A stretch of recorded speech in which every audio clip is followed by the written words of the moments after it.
Hi everyone. நம்ம இந்த வீடியோல பார்க்க போறது Principle and Propagation of Light through an Optical Fiber. ஒரு ஆப்டிக்கல் ஃபைபர் உள்ளர இன்ஃபர்மேஷன் எடுத்துட்டு போற லைட் எந்த மாதிரியான ப்ராபகேஷன் என்ன பிரின்சிபல்ல அது போகும்.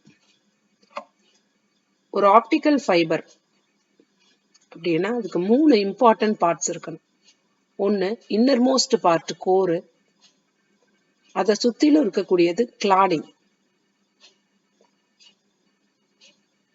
கோரோட ரிஃப்ராக்டிவ் இண்டெக்ஸ் கிளாடிங்கோட ரிஃப்ராக்டிவ் இண்டெக்ஸை விட கொஞ்சம் அதிகமா இருக்கணும். That is n1 should be greater than n2. Refractive இண்டெக்ஸ்னா ஒளி விலகல் எண். இது ரெண்டும் சுத்தி இருக்கக்கூடியதான் அவுட்டர் ப்ரொடெக்டிவ் லேயர். இது கெவ்லார் பாலியுரேத்தின் ஒரு அவுட்டர் ப்ரொடெக்டிவ் லேயரா இருக்கும், ஒரு பாதுகாப்புக்காக. இப்போ பிரின்சிபிள் என்னன்னா டோட்டல் இன்டர்னல் ரிஃப்ளெக்ஷன், முழு அக எதிரொலிப்பு. அதாவது லைட் ரே இன்ஃபர்மேஷன் எடுத்துட்டு இதுல ப்ராபகேட்னா போகும்போது, டிரான்ஸ்மிஷன் அண்ட் ரிசப்ஷன், உள்ள போகும்போது அல்லது வரும்போது லாஸே இல்லாம அவுட்புட் எண்ட் வரைக்கும் போச்சுன்னா அதுதான் டோட்டல் இன்டர்னல் ரிஃப்ளெக்ஷன்.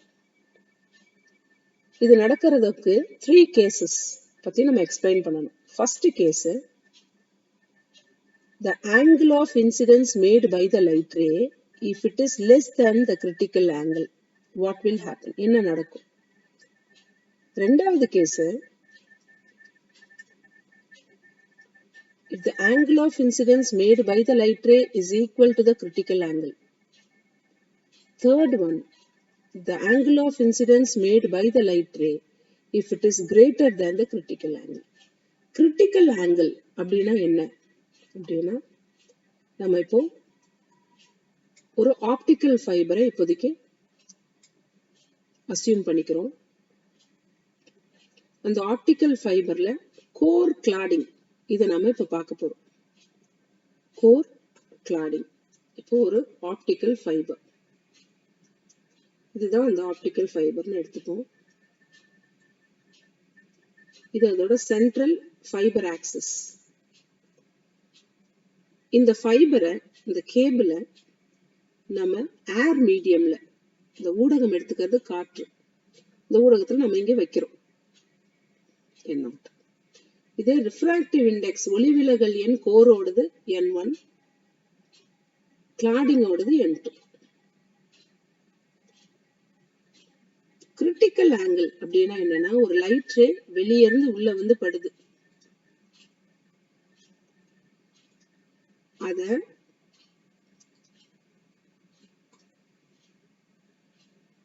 ரிஃப்ராக்ட் ஆகி விலகல் அடைஞ்சு இந்த கோர் கிளாடிங் இன்டர்ஃபேஸ்னு ஒண்ணு இருக்குல்ல, அதாவது கோருக்கும் கிளாடிங்கும் இடையே உள்ள ஒரு சர்ஃபேஸ், அதுல படும்போது அதுல இருந்து வர்ற லைட் ஆனது இந்த இன்டர்ஃபேஸ் மேலேயே போச்சுன்னா அதுதான் இந்த செகண்ட் கேஸ். படுற கோணமானது, ஒளியானது இந்த கோர் கிளாடிங் இன்டர்ஃபேஸ் மேல படுற கோணமானது, அது பேர் angle of incidence.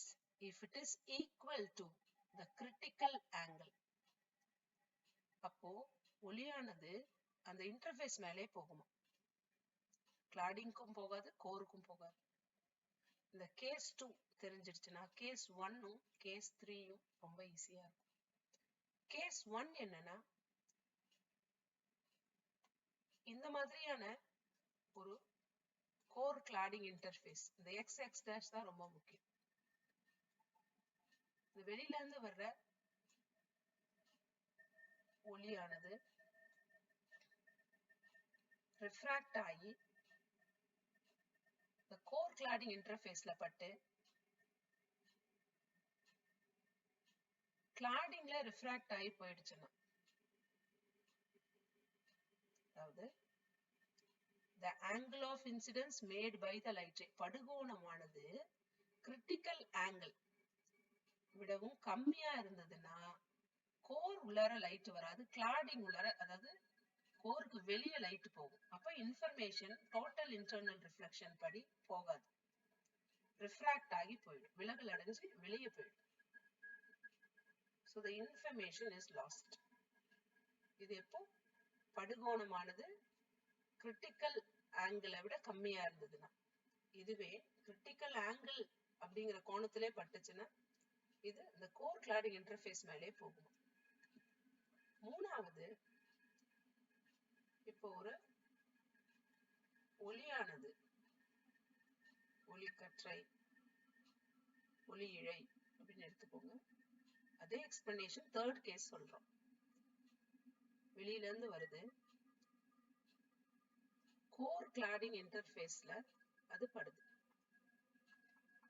படும்போது angle of incidence made by the light ray, if it is greater than the critical angle, critical angle விடவும் அதிகமா பட்டுச்சுன்னா அது திரும்பவும் முழு எதிரொலிப்பால டோட்டல் இன்டர்னல் ரிஃப்ளெக்ஷன் நடந்து கோர் உள்ளேயே போகும்.